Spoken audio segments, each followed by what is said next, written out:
Olá, quarto ano, tudo bem com vocês? Hoje iniciaremos o nosso livro volume 3. Vamos estudar Ciências, das páginas 2 até 14.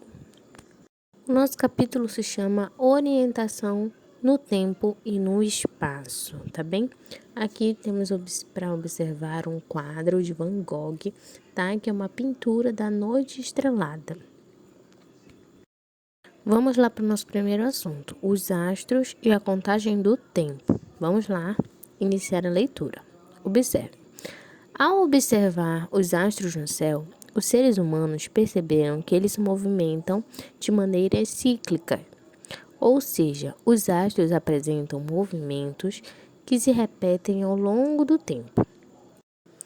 Um dos primeiros ciclos a ser observado foi o movimento aparente do Sol no céu, que nos faz perceber os dias e as noites, tá? Então, nós conseguimos identificar quando é dia, quando é noite, através da luz solar, né? A mudança na aparência da Lua, com o passar dos dias, também ocorre de maneira cíclica, sendo chamada de fases da Lua. Então, lembrem, nós até estudamos anos anteriores sobre isso, e agora vamos ver novamente um pouquinho aqui sobre as fases da Lua também nesse capítulo. Em suas observações, os seres humanos perceberam ainda que os ciclos dos astros estão associados a período de calor ou frio, chuva ou seca.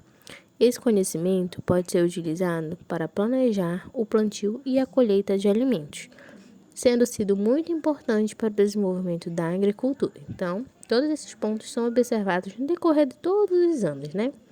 Então, aqui temos uma imagem do Sol se pondo, né? E aqui a Lua lá nascendo.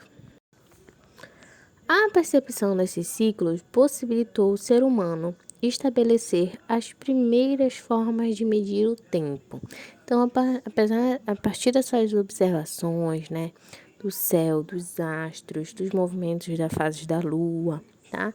A partir daí, os seres humanos conseguiram estabelecer as primeiras formas de medir o tempo. Então, vamos lá observar.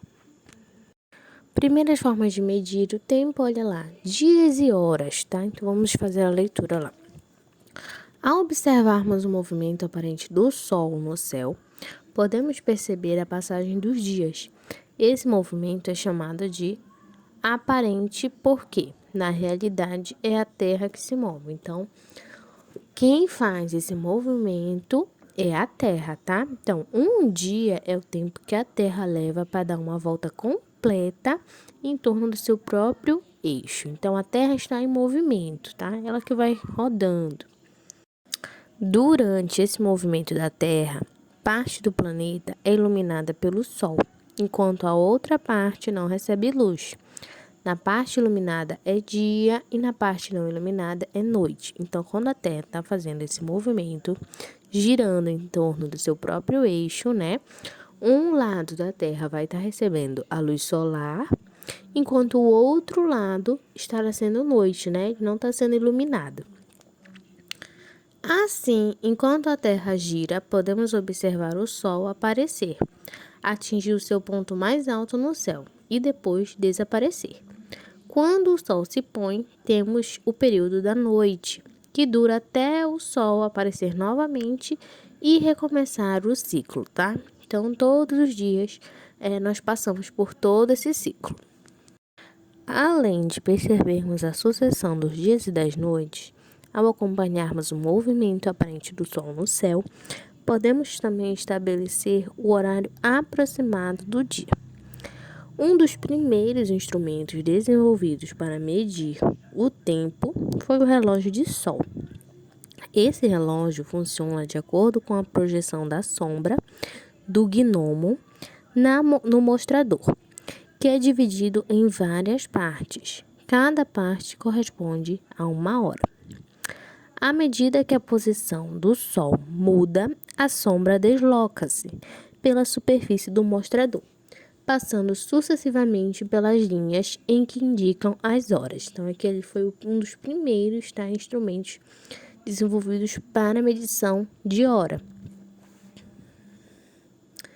Entretanto, por funcionar à base da projeção da sombra do gnomo, né, precisaria do Sol.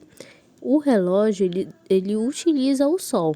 Ele não mostra as horas em dias nublados ou em dias chuvosos, ou no período da noite. Então, portanto, sua utilização é limitada nos dias ensolarados, tá? Então, era um relógio que só poderia ser utilizado em dias de sol. Se fosse um dia nublado, sem sol ou à noite, ele não poderia ser utilizado. Agora vamos ver mais uma forma de medição de tempo, falando das semanas e meses, tá? Ao observar a lua no céu por algumas noites seguidas, é possível perceber que ela muda de aparência. Se em uma noite a lua está redonda e brilhante, nas noites seguintes a parte iluminada começa a minguar, ou seja, diminuir de tamanho, até que a lua fique quase invisível no céu. Com o passar dos dias, a parte iluminada volta a crescer e ficar visível até que a lua fique redonda e brilhante novamente. A mudança na aparência da lua ocorre em razão do movimento em que esse astro realiza ao redor da Terra. Essa mudança de aparência da lua é gradual, sendo chamada de fases da lua, tá? Então, essa mudança dela vai ser em decorrência do movimento que ela vai fazer ao redor da Terra. Então, enquanto ela se movimenta, ela vai passando por fases. Então, nós temos a fase da lua cheia, a fase da lua minguante, a fase da lua nova e a fase da lua crescente. O ciclo da lua, ou seja, o período em que ela leva para passar todas as fases, dura 29 dias. Então, para ela conseguir passar por todas as suas fases, a lua, ela dura 29 dias, tá? Ao perceberem isso, alguns povos antigos utilizaram o ciclo da lua para determinar a duração de um mês, ou seja, aproximadamente 29 dias. Então, observando as fases da lua, eles conseguiram organizar uma forma de um calendário, tá? Para contar os dias. Cada uma das 4 fases da lua dura cerca de 7 dias. E esse é o período de tempo que foi utilizado para determinar uma semana. Observe as mudanças de aparência da lua ao longo de um mês. Então, aqui, ó, os 29 dias que a lua foi passando, né? Durante as suas fases. E assim, pôde se organizar uma forma de um calendário e contar a cada semana de acordo com as fases dela. Agora vamos ver os anos. O movimento da Terra em torno do Sol é chamado de translação e dura um ano, ou seja, cerca de 365 dias. Durante esse período de tempo, ocorre um dos mais importantes ciclos naturais, as estações do ano. Então, todo esse período, durante o decorrer de um ano, nós passamos pelas estações do ano. Apesar de ocorrer no período de um ano, as mudanças relacionadas às estações do ano são influenciadas pela inclinação do eixo da Terra. Em virtude da diferença no recebimento de luz e calor do Sol, as estações do ano no hemisfério sul acontecem de forma alternada com as estações do ano no hemisfério norte. Assim, enquanto é verão no hemisfério sul, é inverno no hemisfério norte e vice-versa. Da mesma forma, quando é outono no hemisfério norte, é primavera no hemisfério sul e vice-versa. Observe o movimento da Terra em um ano e como os raios solares interferem nas diferentes estações. Então, aqui, ó, aqui podemos observar, né, como a luz solar vai interferir nos polos da Terra, nos movimentos. Enquanto for verão num polo, será inverno no outro. São 4 estações do ano, tá? Nós temos a primavera, o verão, o outono e o inverno. Cada uma delas apresenta características próprias. Entretanto, essas características não são as mesmas em todas as regiões do planeta. No Brasil, as estações do ano não são bem definidas em torno de todo o território, tá? Isso ocorre porque parte do nosso país está localizada na zona tropical do planeta. Essa região recebe muita incidência de luz e calor do Sol durante todo o ano. Por isso, as temperaturas nessa zona climática não apresentam grandes variações, sendo elevadas o ano inteiro. Nós moramos aqui na região norte e estamos nessa zona tropical. Então, por isso que a nossa região temos duas estações, ou verão ou inverno, tá? Na zona tropical, observam-se apenas duas estações, uma seca e uma chuvosa. A estação seca inicia-se em março, abril e dura até setembro e outubro. Esse período é caracterizado pela ocorrência de poucas chuvas. A estação chuvosa começa em setembro, outubro e termina em março e abril, sendo caracterizada pela ocorrência de muitas chuvas. Então, aqui no caso da nossa região, nós temos a estação seca e a estação chuvosa.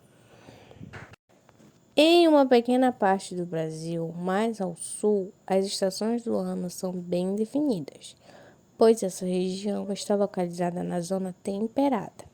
Nessa zona climática, o verão é a estação mais quente. A primavera é a estação das flores. O outono é a estação em que as folhas caem das árvores. E o inverno, a estação mais fria. Então, aqui abaixo nós podemos observar, algumas figuras de regiões do Brasil que vão passando pelas estações do ano. Então, enquanto aqui na nossa região norte, nós passamos apenas por duas estações, estação seca e chuvosa, que é o verão e o inverno, a região já sul já consegue passar pelas 4 estações do ano. Agora, com base com o que estudamos, vocês irão fazer aqui a ciência em ação, tá? Realizar aqui a atividade da página 9 do nosso livro. Observem aqui esse mapa, localizem a região onde nós moramos, tá? E a partir disso, vocês irão responder a 1, a 2, a 3 e a 4 também, tá? Bom, quarto ano, nossa aula de hoje foi essa. Um grande beijo e até logo!